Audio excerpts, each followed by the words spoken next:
Hello guys, आपका स्वागत है मेडिकल वर्ल्ड चैनल पर।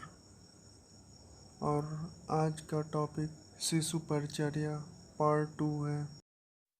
इस टॉपिक में सबसे पहले हम लोग शिशु विकास क्रम के बारे में डिस्कशन करेंगे। नवजात शिशु से लेकर यौना अवस्था तक विभिन्न वृद्धि एवं विकास क्रम की विवेचना करेंगे। इसको 3 भागों में बांट सकते हैं: शारीरिक वृद्धि, मानसिक वृद्धि, नाड़ी व संस्थान की वृद्धि, जिसे न्यूरोलॉजिकल डेवलपमेंट कहते हैं। यहाँ सबसे पहले हम लोग वृद्धि और विकास के बारे में पढ़ेंगे। वृद्धि शारीरिक धातुओं की आकृति में वृद्धि को अंकित करता है। विकास शरीर में होने वाली विभिन्न प्रक्रियाओं की परिपक्वता को इंगित करता है। शिशु के जन्म के समय उसकी औसत लंबाई 50 सेंटीमीटर होती है। 1 वर्ष के अंत में 25 से 30 सेंटीमीटर की वृद्धि हो जाती है। द्वितीय वर्ष के अंत में लगभग 12 सेंटीमीटर की वृद्धि होती है। 3 से 5 वर्ष तक की आयु में प्रति वर्ष 6 से 8 सेंटीमीटर की वृद्धि होती है तथा 6 से 12 वर्ष की आयु में प्रति वर्ष 5 से 6 सेंटीमीटर की सेंटीमीटर की लंबाई में वृद्धि होती है। बालिकाओं में 10 वर्ष तक की आयु में यह क्रम जारी रहता है। 2 वर्ष से 12 वर्ष तक की आयु के बच्चे की लंबाई निकालने का सूत्र: आयु वर्षों में 6 से गुणा करते हैं और 77 को जोड़ देते हैं तो लंबाई सेंटीमीटर में आ जाती है। अब हम लोग शिशु के भार के बारे में डिस्कशन करेंगे। नवजात शिशु का भार 2.5 किलो से 3 किलोग्राम होता है। जन्म के 3 दिन बाद भार में कुछ कमी होती है। पुनः 3 दिन बाद भार बढ़ता है, लगभग 10 दिन बाद जन्म के समय, और उस समय का भार बराबर हो जाता है। शिशु का भार 5 माह तक औसत भार प्रतिदिन 20 ग्राम, छठे माह से 15 ग्राम प्रतिदिन, 3 वर्ष से 5 वर्ष में प्रायः 2 किलोग्राम प्रति वर्ष वृद्धि होती है। 6 से 12 वर्ष तथा लड़कियों में 10 वर्ष तक 3 किलोग्राम प्रति वर्ष वृद्धि होती है। अब हम लोग डिस्कस करेंगे शिशु के सिर का परिधि। जन्म के समय सिर का परिधि 33 सेंटीमीटर से 35 सेंटीमीटर होता है। 6 माह में यह 40 सेंटीमीटर हो जाता है। 1 वर्ष में 45 सेंटीमीटर होता है। 2 वर्ष में 2 से 3 सेंटीमीटर की वृद्धि होती है। 3 वर्ष के बाद प्रति वर्ष 7वें 8वें वर्ष तक 5 सेंटीमीटर प्रति वर्ष की वृद्धि होती है।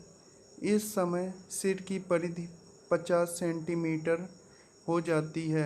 10 से 12 वर्ष में 52 सेंटीमीटर की परिधि हो जाती है शिशु की। सिर और वक्ष परिधि का अनुपात: जन्म के समय सिर का परिधि वक्ष के परिधि से अधिक होता है। यह अंतर लगभग 2.5 सेंटीमीटर होता है। 6 माह से 12 माह में सिर और वक्ष की परिधि बराबर हो जाती है। 1 वर्ष बाद सिर और वक्ष की परिधि से 2.5 सेंटीमीटर अधिक हो जाता है तथा 5 वर्ष तक यह अंतर 5 सेंटीमीटर हो जाता है, अर्थात सिर से वक्ष 5 सेंटीमीटर अधिक हो जाता है। अब हम लोग दंत उद्भव यानी दंत निकलने के बारे में डिस्कस करेंगे। प्रारंभिक दंत 6 माह से 2.5 वर्ष तक निकलते हैं। इनके गिरने की उम्र 6 से 13 वर्ष होती है। तृतीयक हानतव्य दंत 20 वर्ष की आयु के बाद निकलते हैं। अब हम लोग शिशु के मानसिक वृद्धि के बारे में डिस्कशन करेंगे। सबसे पहले उसे उपचेतना तत्व होता है, फिर अहम होता है, फिर अति अहम होता है, फिर जैविक परिपूर्णता होती है, फिर इच्छा होती है, फिर सांस्कृतिक एवं शारीरिक उत्तेजना होती है, फिर अग्र अपकारी विषय का विकास होता है। अब हम लोग शिशु के व्यक्तित्व का विकास के बारे में डिस्कशन करेंगे। सबसे पहले शैशवावस्था। शैशवावस्था की आयु जन्म से 18 माह तक की होती है। दूसरे नंबर पर बाल्यावस्था। बाल्यावस्था 18 से 20 माह से 4 से 5 वर्ष तक की अवस्था को बाल्यावस्था कहते हैं। नंबर 3 लड़कपन। लड़कपन 5 वर्ष से 11 वर्ष तक की आयु को बोलते हैं। पूर्व किशोरावस्था 11 से 13 वर्ष तक की आयु को पूर्व किशोरावस्था बोलते हैं। प्रारंभिक किशोरावस्था 13 वर्ष से 17 वर्ष तक की आयु को प्रारंभिक किशोरावस्था बोलते हैं।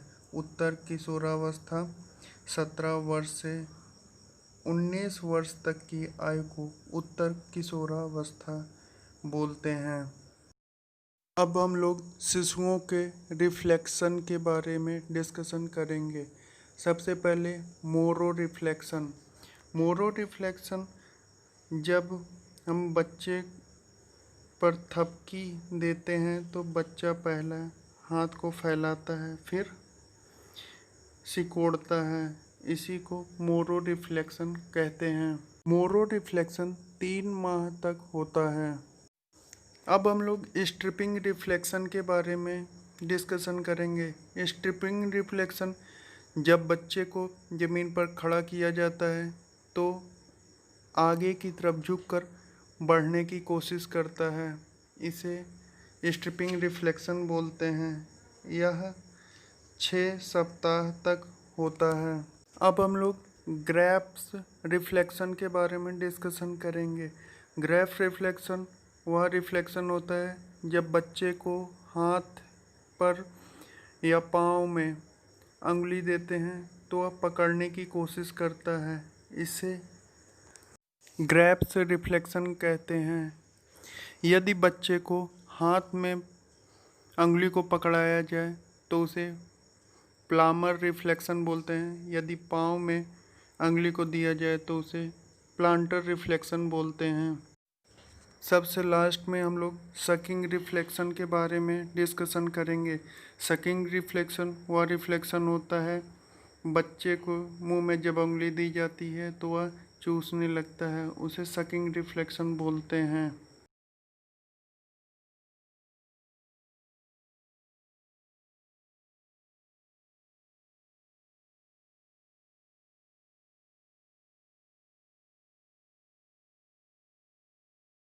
यदि वीडियो अच्छा लगा हो तो इसको शेयर करें, लाइक करें और सब्सक्राइब करें। Thank you.